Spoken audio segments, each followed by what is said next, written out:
ஓம் சாந்தி. 16-11-2025 அவ்யக்த பாப்தாதா.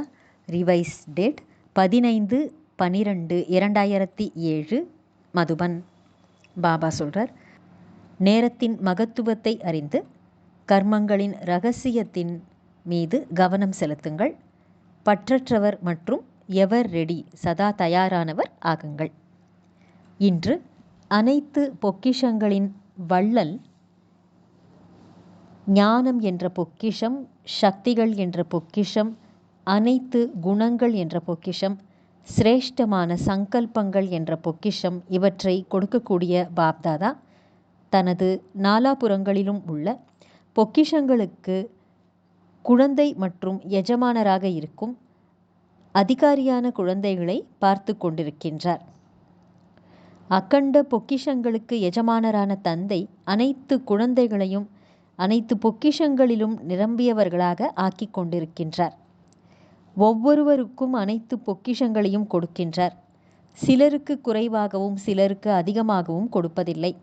ஏனெனில் இவை அனைத்தும் இடைவிடாது கிடைக்கும் பொக்கிஷங்கள் ஆகும்.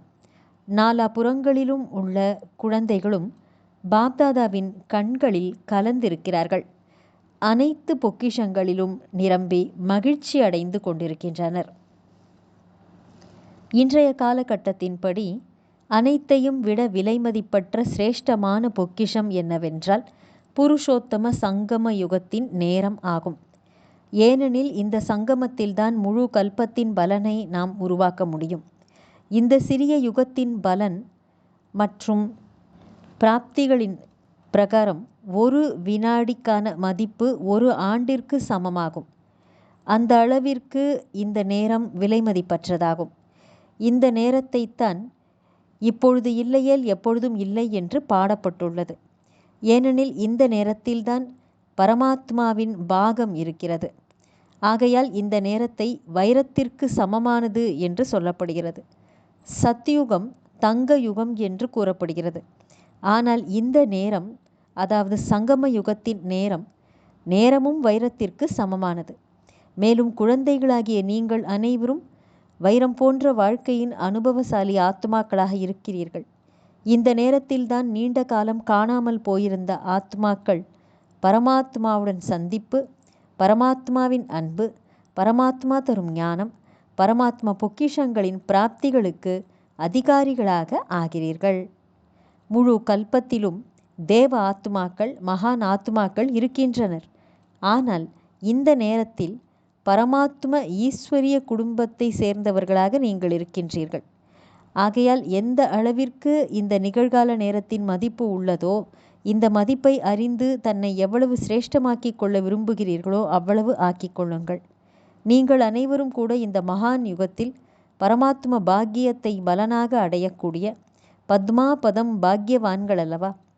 இவ்வாறு தன்னுடைய சிரேஷ்டமான பாக்கியத்தின் ஆன்மீக போதை மற்றும் பாக்கியத்தை அறிந்து அனுபவம் செய்து கொண்டிருக்கிறீர்கள் தானே? குஷி ஏற்படுகிறதல்லவா? உள்ளத்தில் என்ன பாடல் பாடுகிறீர்கள்? ஆஹா எனது பாக்கியம், ஆஹா! ஏனெனில் இந்த நேரத்தின் சிரேஷ்டமான பாக்கியத்தின் முன்னால் வேறு எந்த யுகத்திலும் இப்படிப்பட்ட சிரேஷ்டமான பாக்கியத்தை பலனாக அடைய முடியாது. எனவே கூறுங்கள், சதா தனது பாக்கியத்தை நினைவில் வைத்துக்கொண்டு மகிழ்ச்சி அடைகிறீர்கள் அல்லவா? மகிழ்ச்சி அடைகிறீர்களா? சதா மகிழ்ச்சி அடைகிறோம் என்று நினைப்பவர்கள் அவ்வப்போது அடைபவர்கள் அல்ல. சதா மகிழ்ச்சி அடைபவர்கள் கை உயர்த்துங்கள். சதா சதா என்ற வார்த்தையை கோடிட்டு கொள்ளுங்கள். இப்பொழுது டிவியில் உங்கள் ஃபோட்டோ வந்து கொண்டிருக்கிறது. சதா என்று கூறுபவர்களின் ஃபோட்டோ வந்து கொண்டிருக்கிறது. வாழ்த்துக்கள். தாய்மார்கள் கை உயர்த்துங்கள், சக்திகள் கை உயர்த்துங்கள். இரட்டை அயல் நாட்டினர் எந்த வார்த்தையை நினைவில் வைத்துக் கொள்வீர்கள்? சதா. அவ்வப்பொழுது என்பவர்கள் தாமதமாக வருபவர்கள் ஆவர். பாப்தாதா முன்பே கூறியுள்ளார், நேரம் மிகவும் தீவிரமான வேகத்தில் முன்னேறி கொண்டிருக்கிறது. நேரத்தின் வேகத்தை அறிந்து கொண்டவர்கள் தன்னையும் சோதனை செய்யுங்கள். மாஸ்டர் சர்வ சக்திமானாகிய எனது வேகம் எப்படி இருக்கிறது? அனைவரும் முயற்சி செய்து கொண்டுதான் இருக்கிறீர்கள். ஆனால் பாப்தாதா எதை பார்க்க விரும்புகின்றார்? ஒவ்வொரு குழந்தையும் தீவிர முயற்சியாளர். ஒவ்வொரு பாடத்திலும் மதிப்போடு தேர்ச்சி பெறுபவர்களா அல்லது வெறும் தேர்ச்சி பெறுபவர்களா? தீவிர முயற்சியாளர்களின் விசேஷமான லட்சணம் 2. ஒன்று, நஷ்டோமோகாவாக பற்றற்று இருப்பது. இரண்டாவது, எவர் ரெடி, சதா தயாராக இருப்பது. முதலில் பற்றற்று இருப்பது. இந்த தேக உணர்வு மற்றும் தேக அபிமானத்தில் பற்றற்று இருக்க வேண்டும். மற்ற விஷயங்களில் பற்றற்று இருப்பது எந்த கடினமும் இல்லை. தேக உணர்வின் அடையாளம் வீணான சங்கல்பம் மற்றும் நேரத்தை வீணாக்குதல். சுயம் இந்த சோதனையை செய்ய முடியும். சாதாரண நேரமும் நஷ்டமோகாவாக இருக்க விடாது. எனவே சோதனை செய்யுங்கள்.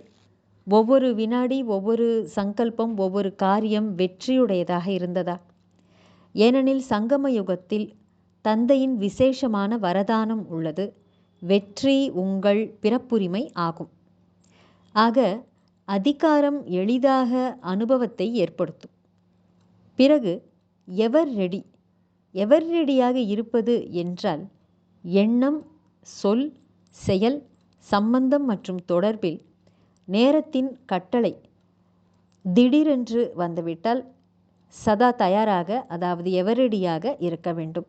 திடீரென்று நடந்தே தீரும். உங்கள் தாதியை பார்த்தீர்கள். திடீரென்று எவர் ரெடி ஆகிவிட்டார். ஒவ்வொரு சுபாவத்தில், ஒவ்வொரு காரியத்திலும் ஈஸியாக இருந்தார். சம்பந்தங்களில் ஈஸி, சுபாவத்தில் ஈஸி, அதாவது சரளமாக இருந்தார். சேவையில் ஈஸி, திருப்திப்படுத்துவதில் ஈஸி, திருப்தியாக இருப்பதிலும் ஈஸி. அதனால்தான் பாப்தாதா நேரத்தின் நெருக்கத்தை அடிக்கடி நினைவுபடுத்தி கொண்டிருக்கின்றார். சுயமுயற்சிக்கான நேரம் மிகவும் குறைவாக உள்ளது. அதனால் தனது சேமிப்பு கணக்கை சோதியுங்கள். பொக்கிஷங்களை சேமிப்பதற்கு 3 விதிகளை முன்பே கூறியிருக்கிறேன், மீண்டும் கூறிக்கொண்டிருக்கின்றேன். அந்த 3 விதிகளை தனக்குள் சோதியுங்கள். 1. சுய முயற்சியின் மூலம் பொக்கிஷங்களை பலனாக அடைவது, பிராப்திகளை சேமிப்பது. 2வது, திருப்தியாக இருப்பது. இதிலும் சதா என்ற வார்த்தையை சேர்த்து கொள்ளுங்கள். மேலும் அனைவரையும் திருப்திப்படுத்த வேண்டும். இதில் புண்ணிய கணக்கு சேமிப்பாகும். மேலும் இந்த புண்ணிய கணக்கு அநேக பிறவியின் பலனுக்கு ஆதாரமாக இருக்கிறது. 3வது, சதா சேவையில் களைப்பற்று சுயநலமின்றி பரந்த உள்ளத்துடன் சேவை செய்வதாகும். இதில் யாருக்கு சேவை செய்கிறீர்களோ அவர்களிடமிருந்து தானாகவே ஆசீர்வாதங்கள் கிடைக்கின்றன. இந்த 3 விதிகள், 1 சுயமுயற்சி, 2வது புண்ணிய கணக்கு மற்றும் 3வது ஆசீர்வாதத்தின் கணக்கு. இந்த 3 கணக்கும் சேமிப்பாகி இருக்கிறதா? திடீரென்று ஏதாவது சோதனை வந்தால் மதிப்புடன் தேர்ச்சி பெற முடியுமா என்று சோதனை செய்யுங்கள். ஏனெனில் இன்றைய காலகட்டத்தின்படி இயற்கையின் சிறு சிறு பிரச்சனைகளும் எப்பொழுது வேண்டுமானாலும் வரக்கூடும். எனவே கர்மத்தின் இரகசியத்தின் மீது விசேஷமான கவனம் செலுத்துங்கள். கர்மத்தின் இரகசியம் மிகவும் ஆழமானது. எவ்வாறு நாடகத்தின் மீது கவனம் உள்ளதோ, ஆன்மீக சொரூபத்தின் மீது கவனம் உள்ளதோ, தாரணையின் மீது கவனம் உள்ளதோ, அதே போல கர்மத்தின் இரகசியத்தின் மீதும் கவனம் செலுத்துவதும் அவசியமானதாகும்.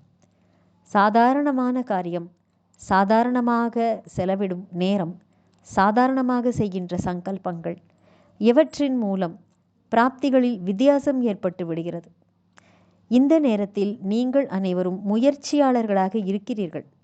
சிரேஷ்டமான விசேஷ ஆத்மாக்களாக இருக்கிறீர்கள். சாதாரண ஆத்மாக்கள் அல்ல. உலக நன்மைக்கு கருவியாக, உலக மாற்றத்திற்கு நிமித்தமான ஆத்மாக்களாக இருக்கிறீர்கள். தன்னை மட்டுமே மாற்றிக்கொள்ளுபவர்கள் அல்ல. உலக மாற்றத்திற்கான பொறுப்பு உங்களிடம் உள்ளது. எனவே தனது சிரேஷ்டமான ஸ்வமானத்தின் நினைவு சொரூபமாக நீங்கள் ஆகியே தீர வேண்டும். அனைவருக்கும் பாப்தாதா மற்றும் சேவையின் மீது அதிக அன்பு இருப்பதை பாப்தாதா பார்த்தார். சேவைக்கான சூழ்நிலை நாலாபுறங்களிலும் ஏதாவது ஒரு திட்டத்தின் பிரகாரம் நடைபெற்று கொண்டிருக்கிறது. கூடவே இப்பொழுது நேரத்தின் பிரகாரம் துக்கத்தில் இருக்கும், அமைதி இழந்திருக்கும் உலக ஆத்மாக்களுக்கு துக்கத்திலிருந்தும் அமைதியற்ற நிலையிலிருந்தும் அவர்களை விடுவிப்பதற்கு தனது சக்திகளின் மூலம் சகாஷ் கொடுங்கள். எவ்வாறு இயற்கையின் சூரியன் சகாஷ் கொடுத்து இருளை தூரம் ஆக்கி வெளிச்சத்தில் கொண்டு வருகிறதோ, தனது கிரணங்களின் மூலம் பொருட்களை மாற்றி விடுகிறதோ, அதே போல மாஸ்டர் ஞான சூரியன் ஆகி பிராப்தியாக அடைந்த சுகம் மற்றும் சாந்தியின் கிரணங்கள் மூலம், சகாஷு மூலம் ஆத்மாக்களை துக்கம் மற்றும் அமைதியற்ற நிலையிலிருந்து விடுவித்து விடுங்கள். மன சேவையின் மூலம், சக்திசாலியான விருத்தியின் மூலம் வாயு மண்டலத்தை மாற்றுங்கள். எனவே இப்போது மனசா சேவை செய்யுங்கள். எவ்வாறு வார்த்தைகளின் சேவையை விரிவாக செய்தீர்களோ அதே போல மனதின் சக்தியின் மூலம் ஆத்மாக்களுக்குள் மகிழ்ச்சி மற்றும் நம்பிக்கையின் அலைகளை பரப்புங்கள். இந்த ஆண்டு மகிழ்ச்சி மற்றும் நம்பிக்கை என்று தலைப்பு வைத்திருக்கிறீர்கள். அதன்படி தைரியம் ஏற்படுத்துங்கள், ஆர்வம் மற்றும் உற்சாகத்தை ஏற்படுத்துங்கள். தந்தையின் ஆஸ்தி மூலம் துக்கம் மற்றும் அசாந்தியிலிருந்து விடுதலை கொடுங்கள். இப்பொழுது அவசியமானது அதிகம் சகாஷ் கொடுப்பதாகும். இந்த சேவையில் மனதை பிஸியாக வைத்து கொண்டால் மாயாஜீத் வெற்றி ஆத்மாவாக தானாகவே ஆகிவிடுவீர்கள். மற்றபடி சிறிய சிறிய விஷயங்கள் எல்லாம் சாலையோர காட்சிகள் போலாகும். சாலையோர காட்சிகளில் சில நல்ல காட்சிகளும் வரும், சில கெட்ட காட்சிகளும் வரும். எனவே சாலையோர காட்சிகளை கடந்து சென்று லட்சியத்தை அடைய வேண்டும். சாலையோர காட்சிகளை பார்ப்பதற்கு பார்வையாளர் சாட்சி என்ற இருக்கையில் செட்டாகி விடுங்கள் போதும். பிறகு சாலையோர காட்சிகள் விளையாட்டாக ஆகிவிடும். ஆக எவர் ரெடி தானே? நாளையே ஏதாவது நடந்து விட்டால் எவர் ரெடியாக இருக்கிறீர்களா? முதல் வரிசையில் உள்ளவர்கள் எவர் ரெடியாக இருக்கிறீர்களா? நாளையே ஏதாவது ஆகிவிட்டால் ஆசிரியர்கள் தயாராக இருந்தால் நல்லது. இந்த வர்க்கத்தினர் தயாராக இருக்கிறார்கள். ஏனெனில் நேரம் உங்களை எதிர்பார்த்து காத்து கொண்டிருக்கிறது. பாப்தாதா முக்திக்கான கதவை திறப்பதற்காக எதிர்பார்த்து கொண்டிருக்கின்றார். அட்வான்ஸ் பார்ட்டியினர் உங்களை வரவேற்று கொண்டிருக்கிறார்கள். என்ன செய்ய முடியாது? மாஸ்டர் சர்வசக்திமான்களாக இருக்கிறீர்கள். இது செய்ய வேண்டும், இது செய்யக்கூடாது என்று திட சங்கல்பம் செய்தால் போதும். செய்யக்கூடாது என்றால் திட சங்கல்பம் செய்யக்கூடாது என்பதை செய்யாமல் இருந்து காட்டுங்கள். மாஸ்டர்களாக இருக்கவே இருக்கிறீர்கள் தானே? நல்லது. இப்போது முதல் முறையாக யார் வந்திருக்கிறீர்கள்?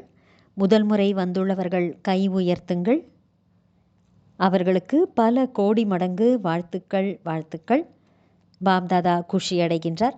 கல்பத்திற்கு முந்தைய குழந்தை மீண்டும் தனது குடும்பத்தில் வந்து சேர்ந்துவிட்டது. ஆகையால் இப்பொழுது கடைசியில் வந்தவர்கள் அதிசயம் செய்து காட்டுங்கள். கடைசியாக வந்திருக்கிறீர்கள், ஆனால் கடைசியிலே இருந்து விடக்கூடாது, முன்னோக்கி செல்ல வேண்டும்.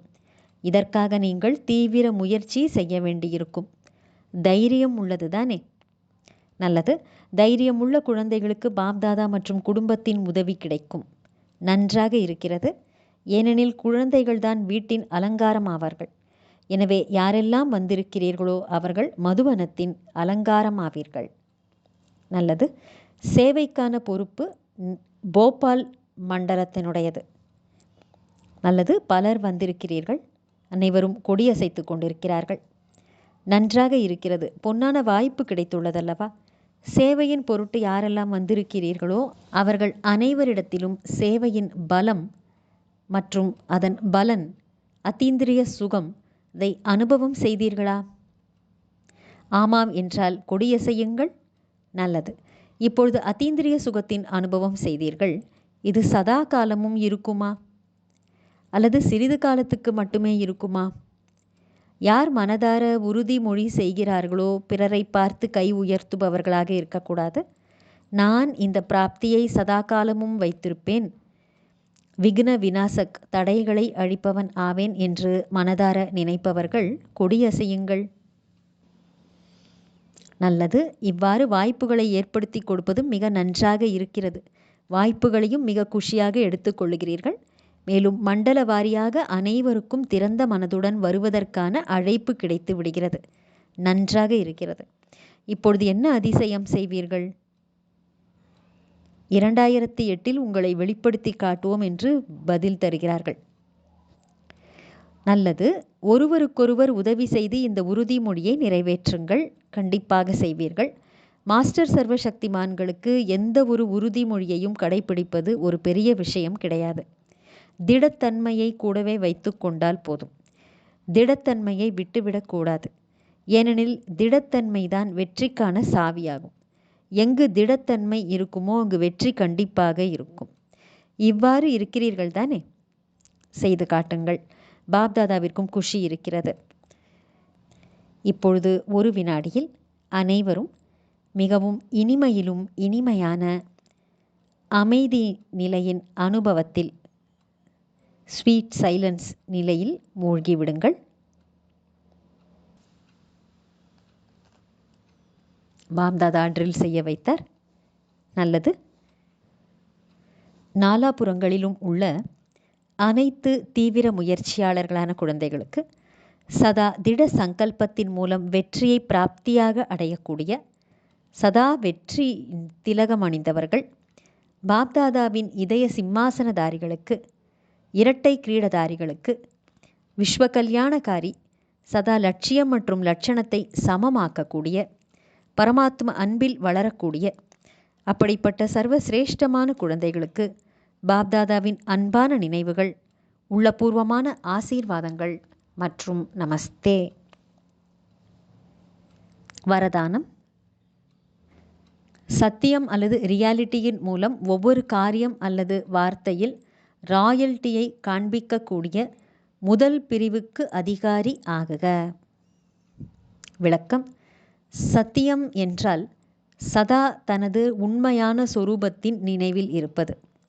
இதன் மூலம் ஸ்தூலமான முகத்திலும் அல்லது தோற்றத்திலும் ராயல் தன்மை, கௌரவமான தன்மை வந்துவிடும். ரியாலிட்டி என்றால், சத்தியம் என்றால் ஒரு தந்தையை தவிர வேறு யாரும் இல்லை. இந்த நினைவின் மூலம் ஒவ்வொரு காரியம் அல்லது வார்த்தையிலும் ராயல் தன்மை வந்துவிடுகிறது. யாரெல்லாம் சம்பந்தத்தில் வருவார்களோ அவர்களுக்கு ஒவ்வொரு காரியத்தில் தந்தைக்கு சமமான, அவரை போன்ற குணாதிசயங்களின் அனுபவம் ஏற்படும். ஒவ்வொரு வார்த்தையிலும் தந்தைக்கு சமமான அத்தாரிட்டி மற்றும் பிராப்தியின் அனுபவமும் ஏற்படும்.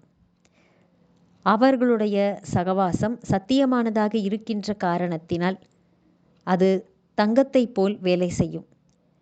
இவ்வாறு சத்தியமான ராயல் ஆத்மாக்கள்தான் முதல் டிவிஷனில் வருவதற்கு அதிகாரிகளாக ஆகிறார்கள். ஸ்லோகன். சிரேஷ்டமான காரியத்தின் சேமிப்பை அதிகப்படுத்தும் பொழுது விகர்மத்தின் கணக்கு அழிந்துவிடும். நல்லது. அவ்யக்த சமிக்கை. அசரீரி அல்லது விதேகி நிலையின் பயிற்சியை அதிகப்படுத்துங்கள். நாலாபுறங்களிலும் குழப்பம் இருக்கும். மனிதர்களின் மற்றும் இயற்கையின் குழப்பம் அதிகரிக்கவே செய்யும். அப்படிப்பட்ட நேரத்தில் பாதுகாப்பிற்கான சாதனம் ஒரு வினாடியில் தன்னை விதேகி, அசரீரி அல்லது ஆத்தும அபிமானியாக ஆக்கிக்கொள்ளுங்கள். இடையிடையில் வினாடியில் மனம் மற்றும் புத்தியை எங்கு விரும்புகிறேனோ அங்கு நிலைக்கச் செய்ய முடிகிறதா என்று சோதித்து பாருங்கள். இதைத்தான் சாதனை என்று கூறப்படுகிறது. நல்லது. ஓம் சாந்தி.